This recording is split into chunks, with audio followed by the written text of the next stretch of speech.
Hello and welcome to Ask the Experts. I'm Lee Richards. My guest today is attorney Zak Goldstein. He's from the firm of Goldstein Meta LLC. Is that correct? That's correct. Oh, goody. And your website, very easy, goldsteinmeta.com. I want you to spell that out for everybody. Yes, that's Goldsteinmehta.com. All right, and we'll give that out so people can get a pen or pencil and write it down. Phone number. 267-225-2545. Great. So, okay, we know you're an attorney. Yes. Right? That's a good start. Yeah. There are so many different types of law, and people usually, when they practice, have turned to specializing in a specific area so that they become knowledgeable and expert in that area. What type of law do you practice? So that's correct. I do exclusively criminal defense, both state and federal court, in Philadelphia and some of the surrounding counties, and a little bit of work in New Jersey also. So what kind of cases would be the criminal cases that you would handle? Is there a specific type, and do you say no to people? If somebody comes to you, would you say, no, I'm not going to represent you? That's a good question. It's really any type of case ranging from a misdemeanor like a DUI or a drug possession where it's not for sale, all the way up to federal cases, first-degree murder, just anything where it's a relatively serious or extremely serious criminal charge. We definitely tend to focus on the more serious cases. In terms of types of cases, we will take any case where someone is either under investigation or facing charges. The only time that we would say no is if it really just doesn't seem like it's going to be a good fit with the client, if it's something where we might not be able to help, or if it's something we haven't handled before. Sometimes we might refer it to another lawyer who really focuses on that area. But in general, it's a criminal defense practice, and we do a lot of serious cases as well as some of the misdemeanors like DUI. So you specialize in criminal law. And as you say, there's something that may be a little bit beyond what you can handle. You send it to someone who specializes even further in the area of criminal Correct. law. Exactly. So there's things like if you end up with a securities fraud case, something like that, that's something where you might want someone who previously worked for the SEC or something. Yeah, that needs a team of people. Exactly. Loads of discovery there, right? Right. And we have a few lawyers. We have 3 lawyers at the firm now, but there are some things that have just become so specialized. Sometimes we would recommend somebody. So among the cases that you've handled, what would you say is the most, like a murder case? Yeah, so I did have a murder case that we took to trial over the most recent summer. That was an acquittal. That's probably the most serious charge someone could face, so we have handled those, as well as federal cases. Was that a jury trial? That was a jury trial in Philadelphia. How'd you do it? It was a self-defense case. I mean, luckily, it was a sad case because the defendant, the client, and the decedent had been friends beforehand, and it was kind of a freak thing that the injuries had caused death. But the evidence showed that my client was acting in self-defense, and the jury agreed and acquitted him of murder. So what degree murder was it? He was charged with 3rd degree. So it wasn't pre-planned, right? Hired out a hitman and all that. That's murder. We've handled that too. I've had another case where we were able to convince the district attorney's office to drop the charges without actually going to trial because we convinced them they had the wrong guy.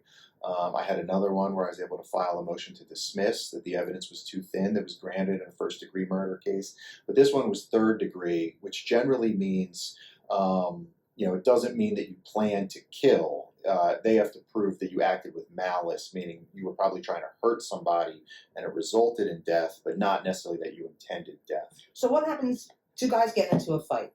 Friends. They had a couple of beers, whatever, and they get into a fight over whatever. I want the Eagles to win. No, I want the Cowboys to win. Whatever it could be. And one hits another, not knowing that there was an aneurysm brewing. And the guy dies. So is that considered 3rd-degree murder? It happened. So that situation occurs all the time. If it's something like that where they're friends and there's no kind of plan, then the district attorney's office is usually not going to charge first degree.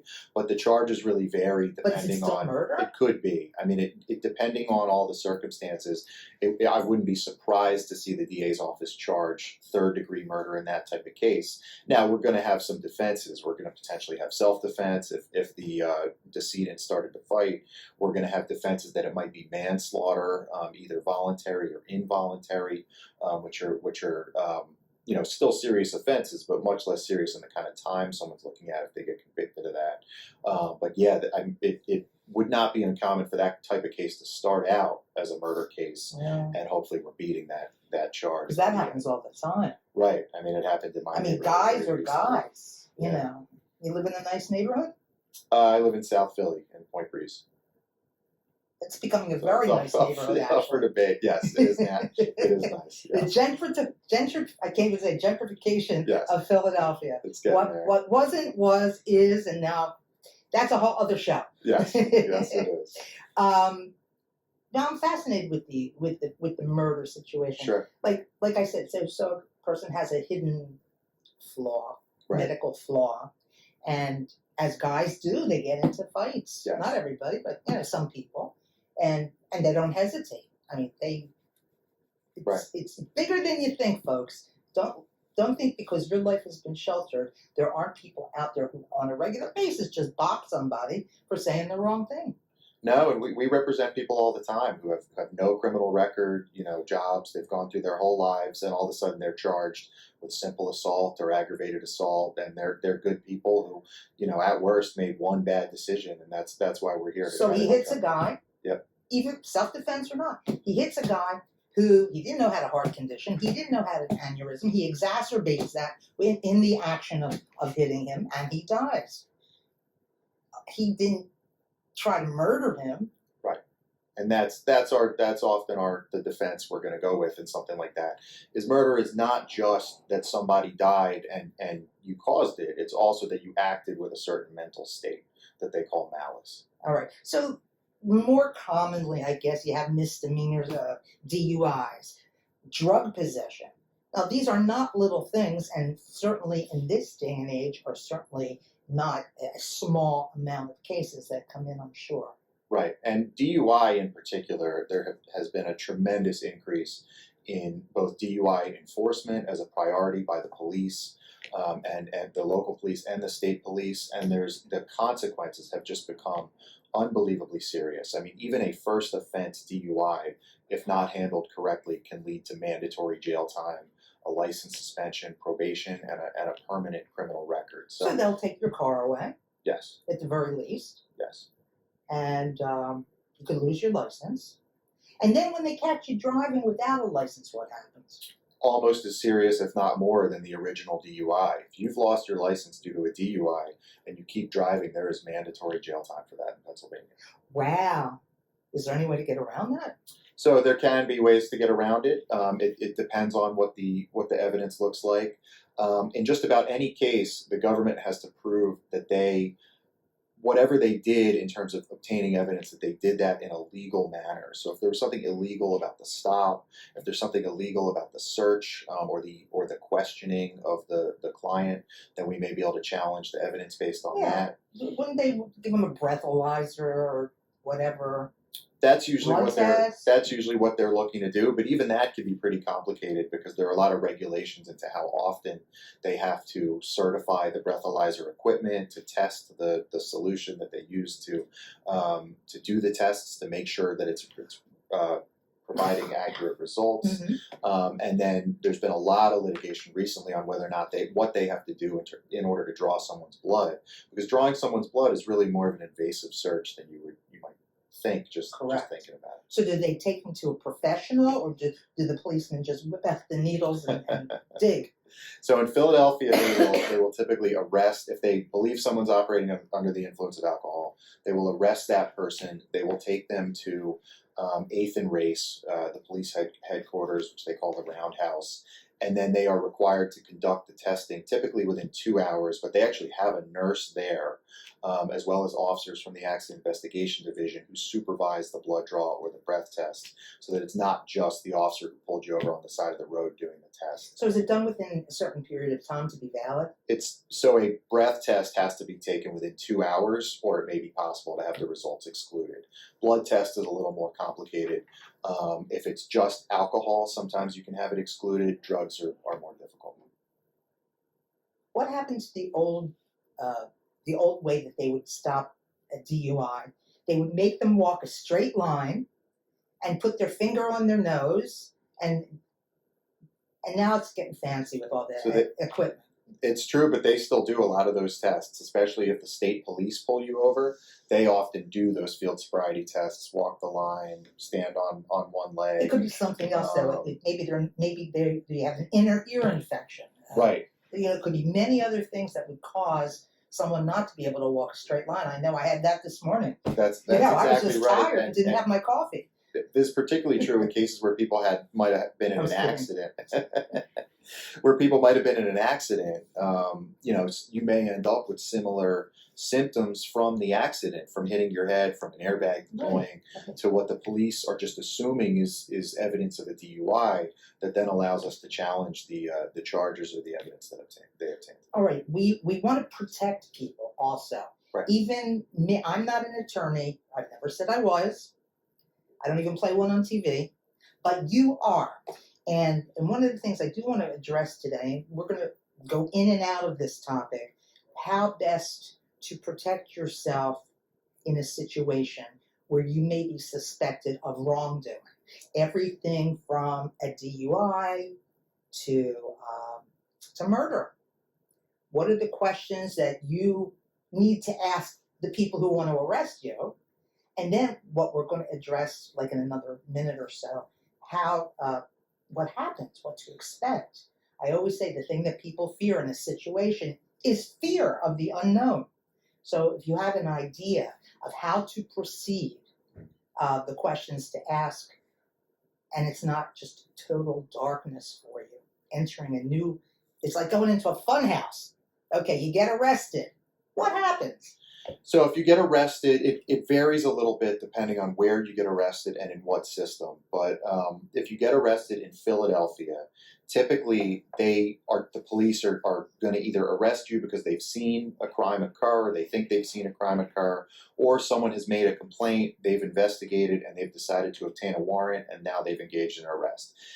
If you know an investigation is ongoing, then you may have time to get an attorney and they may give you an opportunity to turn yourself in, which makes it a little bit more convenient where they don't kick your door in either at work or at your house and arrest you. But in most cases in Philadelphia, you're not going to have that opportunity. They're going to arrest you. They're going to hold you at the local police station. So whatever district you're in, they're going to hold you there for anywhere from 6 to really up to 24 hours. During that period, they're going to process you. They may call some family members just to verify your address, verify if you have employment, support family, to do sort of a preliminary background check, and then have a hearing called a preliminary arraignment, which will take place in front of a trial commissioner. Typically, I'd say the average is around 12 or 15 hours after the arrest. So you're going to be held for a certain period of time, and this is everybody, that gets arrested, whether they've turned themselves in or not.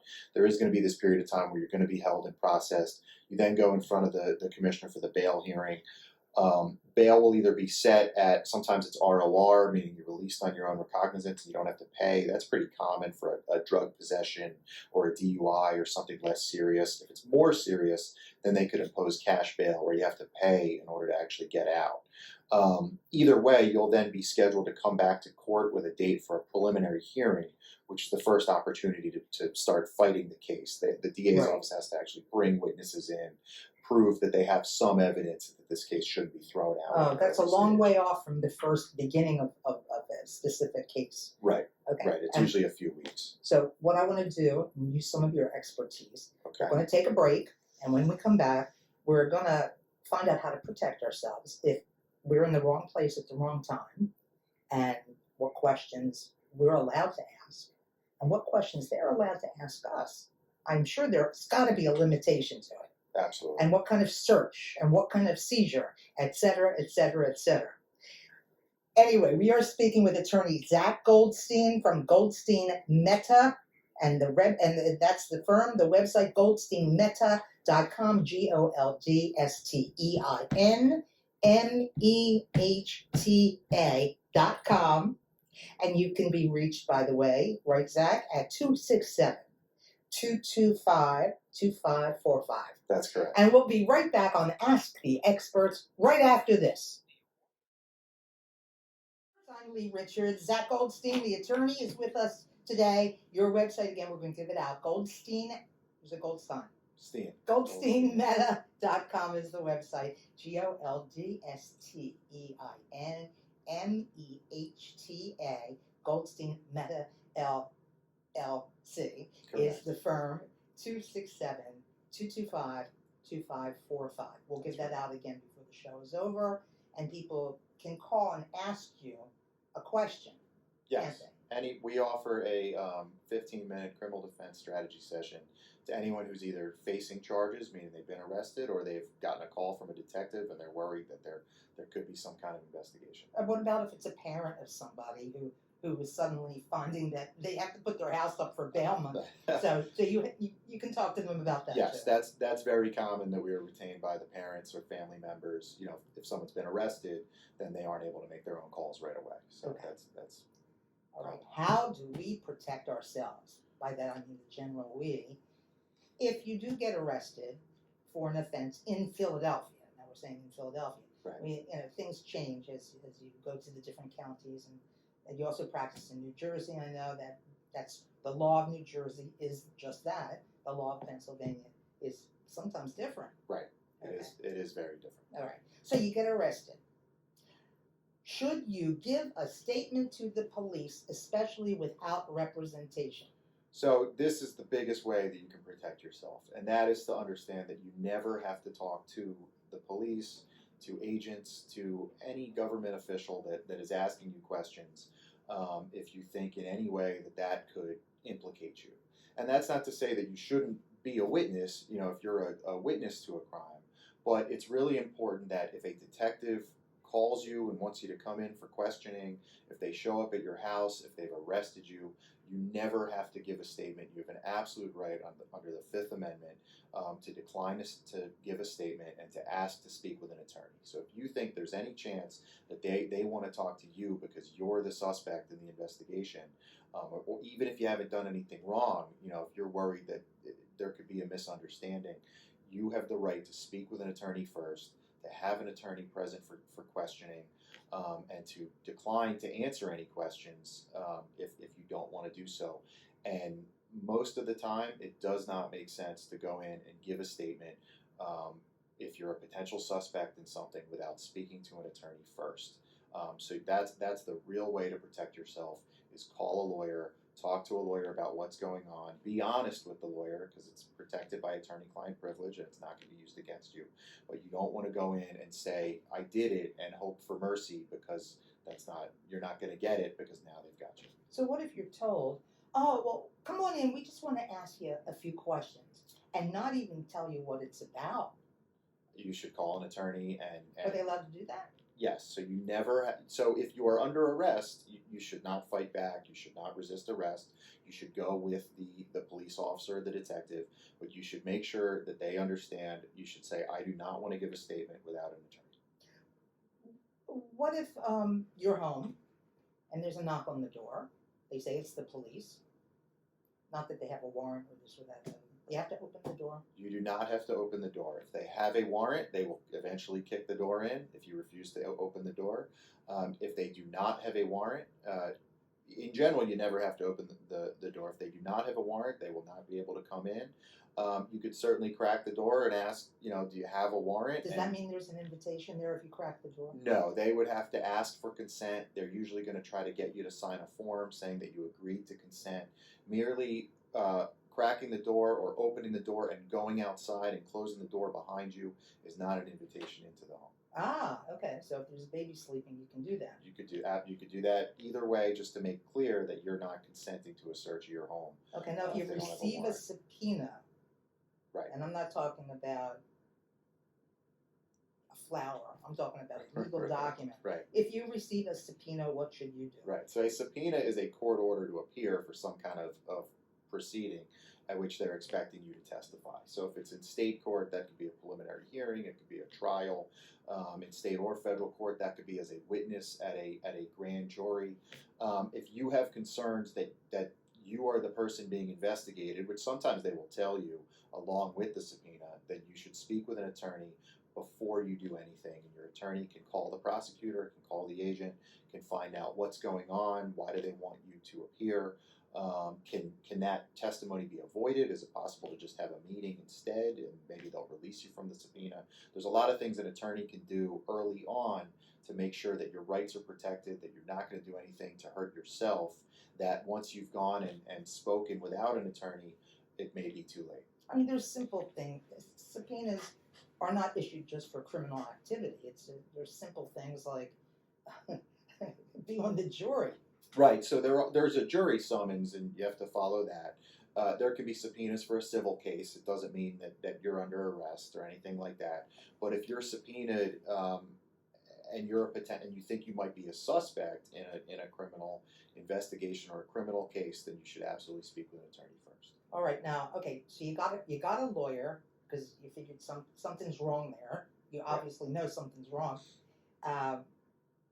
Say you heard from a police officer, maybe by the phone or whatever, but nothing's been done. Nobody's been arrested yet.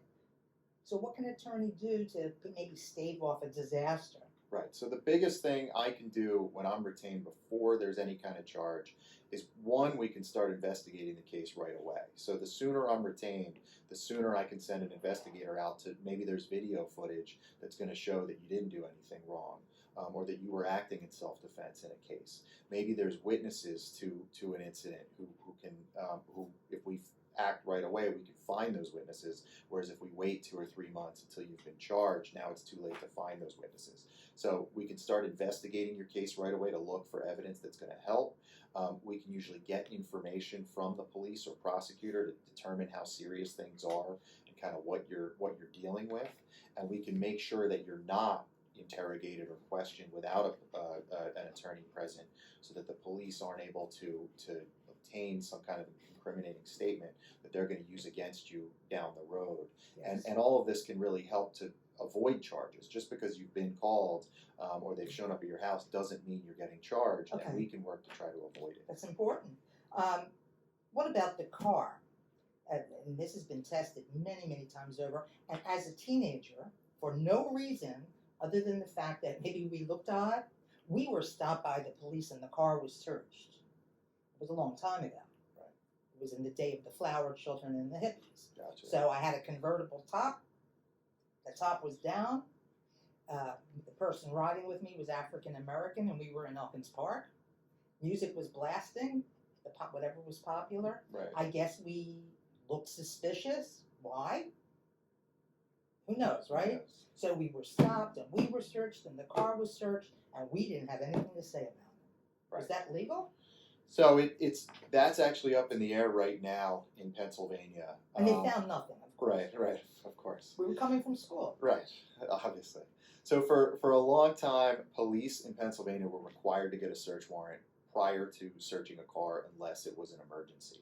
A couple of years ago, the Supreme Court overruled that opinion, said because it's a car, because it can be moved so easily, the police just have to have probable cause. They don't need to get a warrant before searching a car. That's now under review again right now in the Supreme Court, which is looking at another case on whether or not police should need a warrant before searching a car. So the answer is, there is no answer right now. They had no reason. I don't know.